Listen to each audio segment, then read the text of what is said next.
Hello, hello. Welcome back to another episode of Book Wormies. I am your host, Aaron Helton, here to take you down the wonderful world of nonfiction books. Today, I'm talking about a book called Crucial Accountability. Now, this is, I believe, the second book that came after a book called Crucial Conversations. These paired books are about tools for their relative concepts like accountability and conversations. Now, I'm only focusing on the book Crucial Accountability because I have read it. However, I have some coworkers and acquaintances that have read Crucial Conversations, and hopefully the concepts that I'll talk about in accountability are mimicked within Crucial Conversations. So hopefully that will drive you to try out both of these books, but I can only speak to my own experience as per the usual. So with that, let's go ahead and dive right in.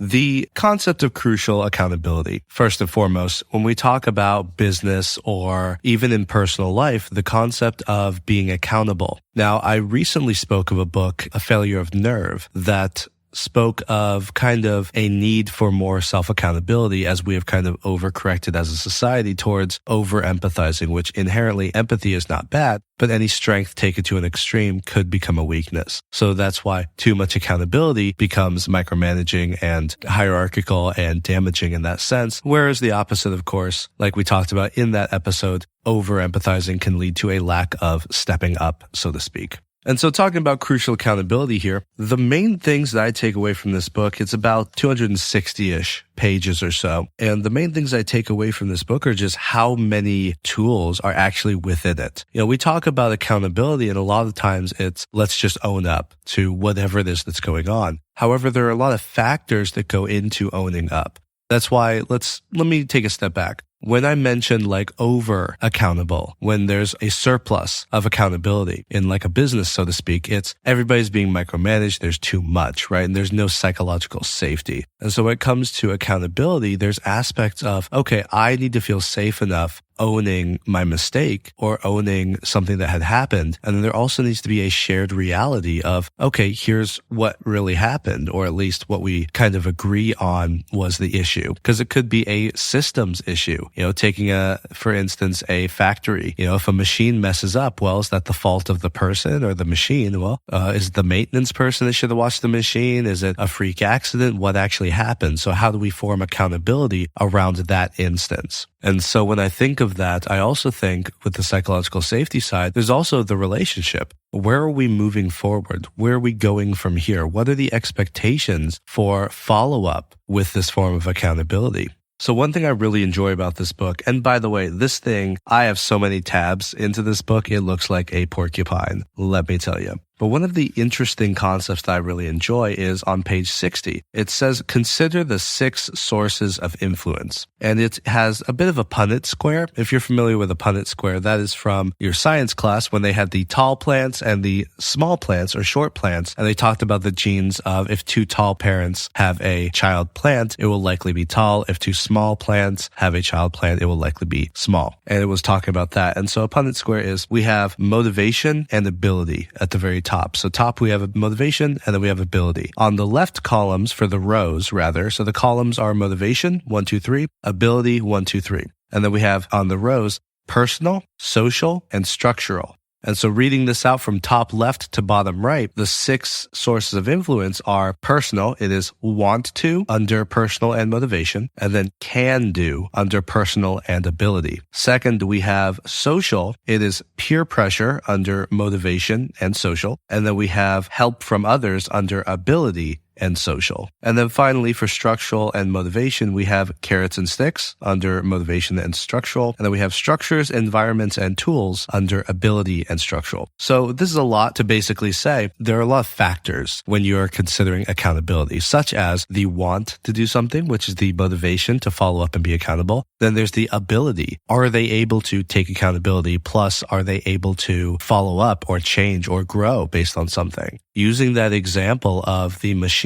breaking down, right? Do we have the ability to be accountable for that? Well, maybe it was actually just something internal that our maintenance could not have caught, or it was some environmental factor of something just lined up perfectly. It could have been a perfect storm. And so on that aspect, it's the idea of, okay, we've got all these different factors going into accountability. Second, we have the social aspects, which are help from others versus peer pressure. The motivation of when this comes from like peer pressure versus help from others, I think of Adam Grant's TED Talk about givers versus takers. Now, if you remember, Adam Grant was somebody I mentioned. Adam Grant's Think Again was a book that I reviewed way back in my early stages of this podcast. But Adam Grant talked about givers versus takers. Givers are those, oh yeah, I'll give the shirt off my back. And takers are those who say, oh, awesome, I'll take it. Right? And he talked about culture in the sense of if you have a culture full of givers, they're going to push out takers because they're like, that is not how we do things. Whereas if there's a certain ratio, I think he said it needs about 80% givers in order to have a giver culture. And so if you have a ratio that's more 50-50 of takers, givers, then there's going to be some unfair behaviors or behavioral dynamics, I will say. And so that's an opportunity for accountability. But on the social side, that's what I think of when we think of peer pressure and help from others. Like peer pressure is the motivation for accountability. It's okay. Everybody here is putting their hard hat back in a certain spot, right? In their locker or whatever at the end of the day. And you say, okay, so because everybody's doing it, I will do that. And so it's a motivating factor that is social. And then the ability is help from others. The ability to be accountable, having that sort of support system. And that gives you that ability to be accountable versus if people, for instance, shamed you for mistakes, that would not be psychologically safe. And then I won't speak too much on the structural side of things because, structures are structures, right? And that does, in a way, speak to, on the motivational side, psychological safety. And the ability side is, as we mentioned, structures, environments, and processes.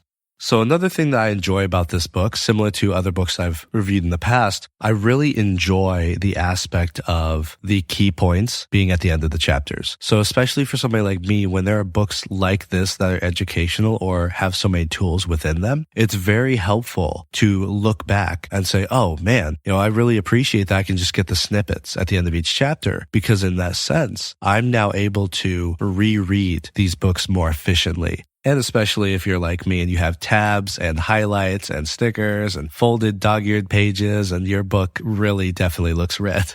It helps even more because there's a tab at the end of each chapter just saying, hey, here's the stuff that you can catch up on. So ultimately, this book is chock full of so many tools, resources, ways to consider accountability. And I appreciate this book purely because of the tools within it. It's just 250, 260 pages of tools, considerations. Now, as I mentioned, I read books slow. So I would recommend, as per the usual, read this book slow. Check it out. Really try and implement hands-on some of the topics that this talks about and play around with what is your relationship with accountability? So to leave you on something to think about, what is your relationship with accountability? Does it sound like scary to think about? Are you a decision maker and you have trouble keeping others accountable? Or are you usually on the other side of being held accountable and it's, has a tough relationship? It's something that leaves a gross taste in your mouth or something similar. Think about that.